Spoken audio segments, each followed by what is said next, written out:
Hello friends, welcome to how education. आज हम बात करते हैं अप्रोचेस ऑफ टीचिंग की। हम सभी ने अपने स्कूल के दिनों में ही अलग अलग तरीके के टीचिंग मेथड्स का एक्सपीरियंस किया है, लेकिन अगर कोई सिंपल लैंग्वेज में पूछता है कि टीचिंग क्या है, तो सबसे कॉमन और सबसे सिंपल इसका आंसर होगा जो भी टीचर अपनी क्लासरूम में करता है एक्टिविटी, वो ही तो टीचिंग है। और चूंकि शिक्षक अलग अलग तरीके के होते हैं, इसलिए जो है उनकी टीचिंग की जो मैथडोलॉजीज होती हैं वो भी एक दूसरे से डिफरेंट होती है। ट्रेडिशनली क्या होता था, जो हमारी क्लासरूम के टीचिंग मेथड्स होते थे वो टीचर सेंटर्ड होते थे, मतलब जो है टीचर्स पे ही सारा फोकस होता था और क्लासरूम के अंदर होने वाली हर चीज को जो है टीचर के द्वारा ही निर्धारित किया जाता था, उसको संचालित किया जाता था और उसको एसेस करने का काम भी टीचर का ही होता था।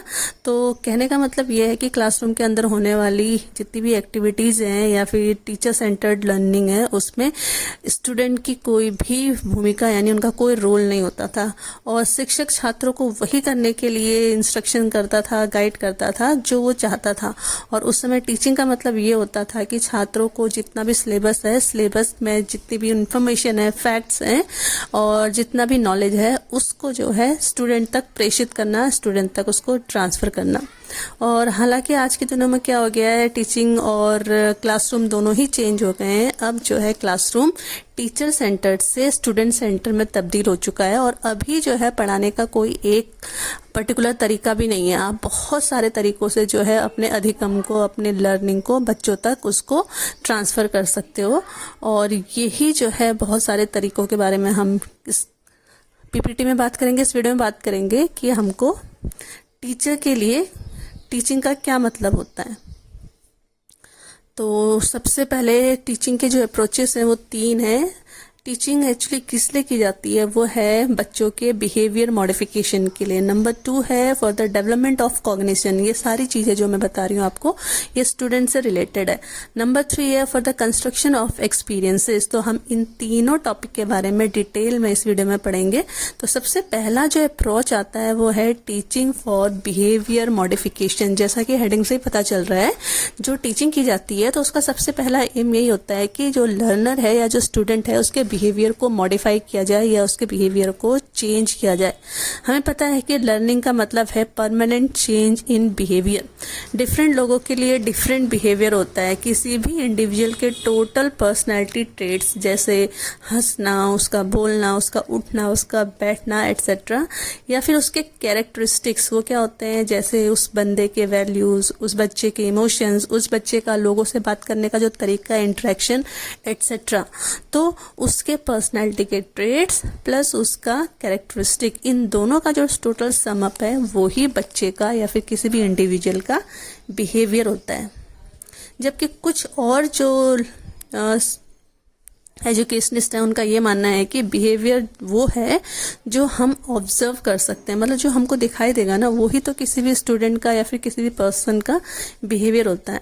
एज ए टीचर जब हम बिहेवियर मॉडिफिकेशन अप्रोच अपने टीचिंग में यूज करते हैं तो हम सेकेंड अप्रोच के ऊपर काम करते हैं। मतलब कि जो बिहेवियर हमें स्टूडेंट के दिखाई देते हैं वो वाले बिहेवियर हम मॉडिफाई करना बेसिकली टीचिंग प्रोसेस का सबसे इम्पोर्टेंट पार्ट है। तो ऐसे बिहेवियर को ऑब्जर्वेबल बिहेवियर्स बोलते हैं और ऐसे ऑब्जर्वेबल बिहेवियर्स 2 टाइप के होते हैं। एक को हम बोलते हैं एलिसिटेड बिहेवियर और दूसरे को हम बोलते हैं एमिटेड बिहेवियर।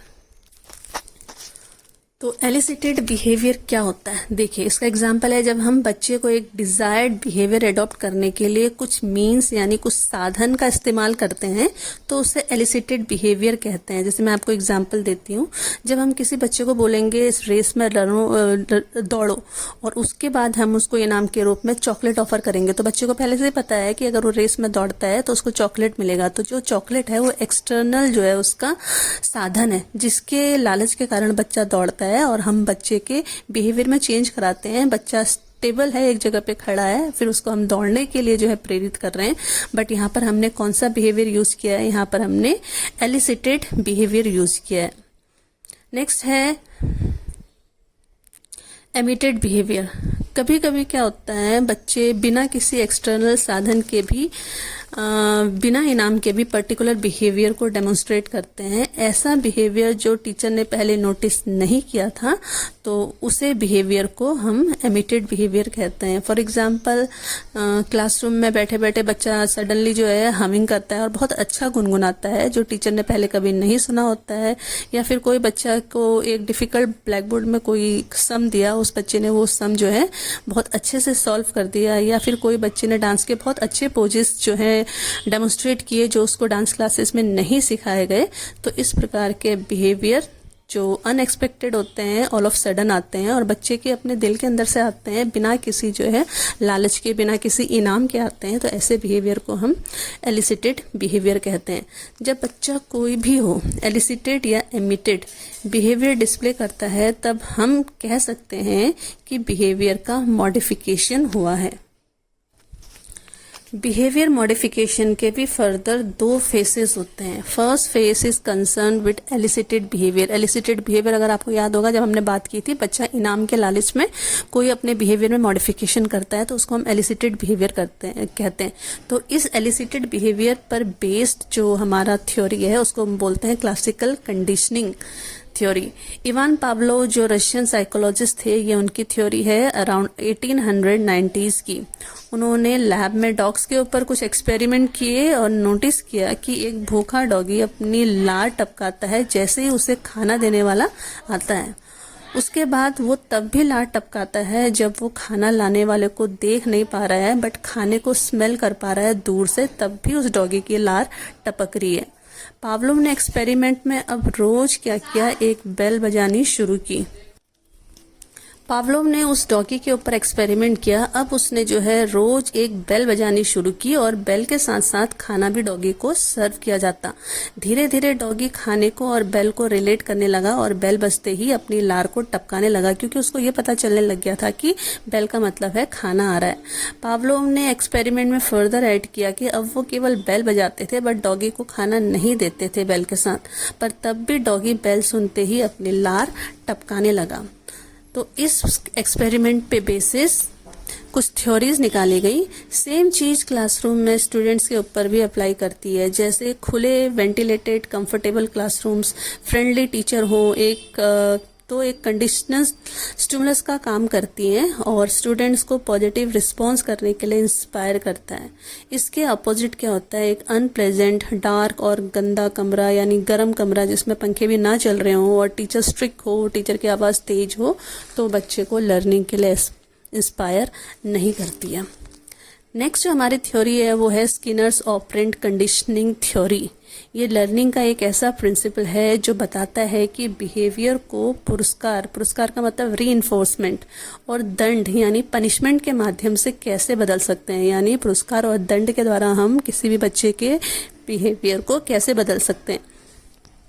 इस प्रिंसिपल के अकॉर्डिंग किसी के बिहेवियर का जो रिजल्ट होता है उस पर ये डिपेंड होता है कि वो बिहेवियर फ्यूचर में रिपीट होगा या नहीं। सपोज किसी बच्चे ने कोई बिहेवियर किया, उसका जो रिजल्ट आया, अगर पॉजिटिव रिजल्ट आता है तो बच्चा उस बिहेवियर को रिपीट करेगा। अगर उस बिहेवियर का रिजल्ट नेगेटिव है तो बच्चा उस बिहेवियर को रिपीट नहीं करेगा।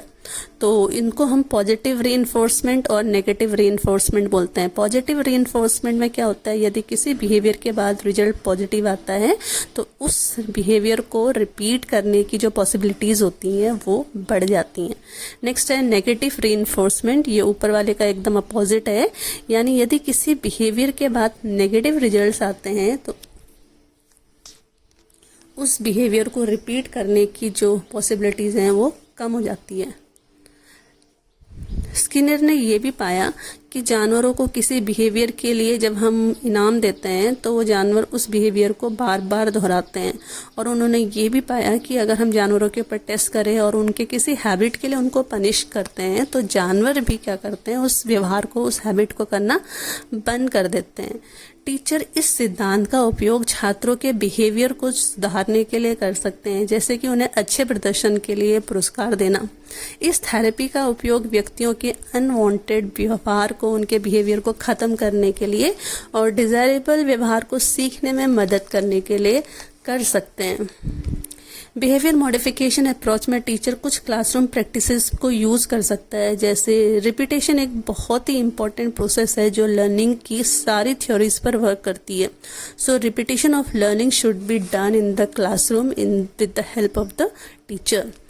नेक्स्ट है repetition without reinforcement useless होती है, इसलिए रिपीटिशन को इन्हांस करने के लिए कुछ पॉजिटिव फीडबैक देना जरूरी है बच्चों को.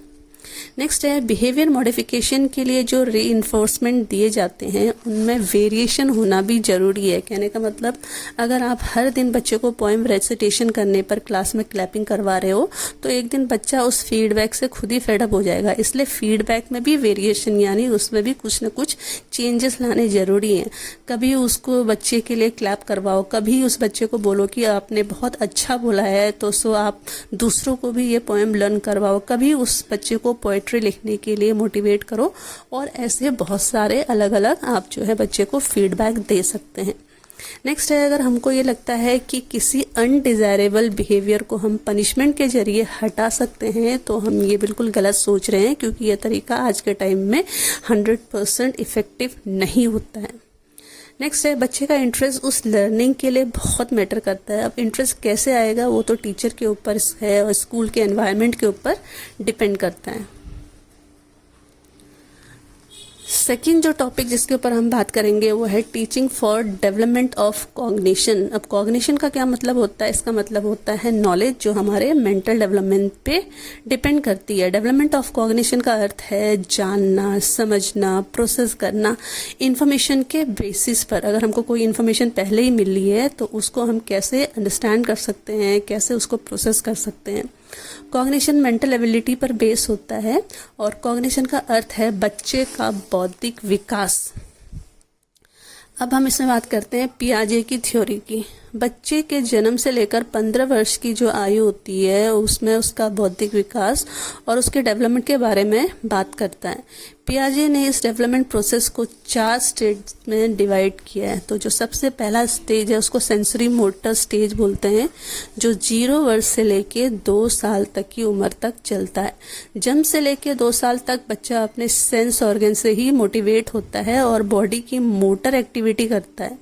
हाथ हिलाना, पैर हिलाना, आँखों का मूवमेंट, आवाज़ सुनना, टंग का मूवमेंट, लिसनिंग, तो इन सारी चीज़ों को हम सेंसरी मोटर स्टेज कहते हैं जो 0 से 2 इयर्स तक चलती है. नेक्स्ट हमारे पास है प्री ऑपरेशनल फेज जो 2 साल से 7 साल तक चलती है. इस फेज में क्या होता है, बच्चा चीज़ों को आइडेंटिफाई करना शुरू कर देता है. वो अपने सामने वाले के एक्शंस को इमिटेट करता है, और तो और अगर सामने वाला जो बंदा है वो प्रेजेंट ना होना तब भी बच्चा उसके एक्शन को इमिटेट करता है. तो इट मीन्स दैट बच्चा लोगों के एक्शन को माइन्यूटली ऑब्जर्व करने लग गया है. नेक्स्ट हमारे पास है कॉन्क्रीट ऑपरेशनल ईयर्स जो 7 से लेकर 12 साल तक चलते हैं. पियाजे के अनुसार कॉन्क्रीट ऑपरेशनल मेंटल गतिविधियां होती हैं और ये कॉन्क्रीट गतिविधियां 7 वर्ष से पहले अपीयर नहीं होती है. और फाइनल स्टेज है फॉर्मल ऑपरेशन जो 12 से 15 वर्ष की अवस्था तक चलती है. इस पीरियड की 3 इंपॉर्टेंट मेंटल एबिलिटीज होती हैं. कन्वर्जेशन यानी इन्फॉर्मेशन को याद रखना, इन्फॉर्मेशन का क्लासिफिकेशन करना और इन्फॉर्मेशन को क्लासिफाई करना, ये उनको डिवाइड करना और इन्फॉर्मेशन को सीरियलाइजेशन करना, मतलब कौन सी इन्फॉर्मेशन सबसे टॉप लेवल पे आएगी, ये इस पीरियड में होता है. थर्ड हमारे पास जो पॉइंट है वो है teaching for construction of experience. कोई भी बच्चा अपनी स्वयं का जो ज्ञान है वो इकट्ठा करता है, but on the basis of interaction with his और हर एनवायरनमेंट. उसके आसपास का जो एनवायरनमेंट है उसके साथ बच्चा जब जो है इंटरेक्शन करता है, उसको सुनता है, उसको देखता है, उसको ऑब्जर्व करता है, तब जाके बच्चा अपना नॉलेज को इन्हांस करता है. इस आधार पर हमारे पास 2 एजम्पशन निकलते हैं. एक जो है बच्चे का जो ज्ञान होता है वो एक्टिवली कंस्ट्रक्टेड होता है, मतलब वो पैसिव नहीं होता है. तो कहने का मतलब ये है कि बच्चा जब तक खुद अपने आसपास के सराउंडिंग को ऑब्जर्व नहीं करता वो नॉलेज भी गेन नहीं करता. ये हम पहले बात कर चुके हैं इसके ऊपर. सेकंड है बच्चे का ज्ञान डेवलपमेंट का प्रोसेस है, वो प्रोसेस ऑफ एडाप्टेशन है जो बच्चे के ज्ञान में कॉन्स्टेंटली मॉडिफिकेशन चलता रहता है. नेक्स्ट है नॉलेज कंस्ट्रक्शन निम्नलिखित तरीकों से चलता है। एक है न्यू आइडियाज को पुराने आइडियाज के साथ कनेक्ट करके। जैसे अगर किसी को पहले से ही काउंटिंग पता है तो वो 2 छोटे छोटे नंबरों को ऐड करना सीख जाता है।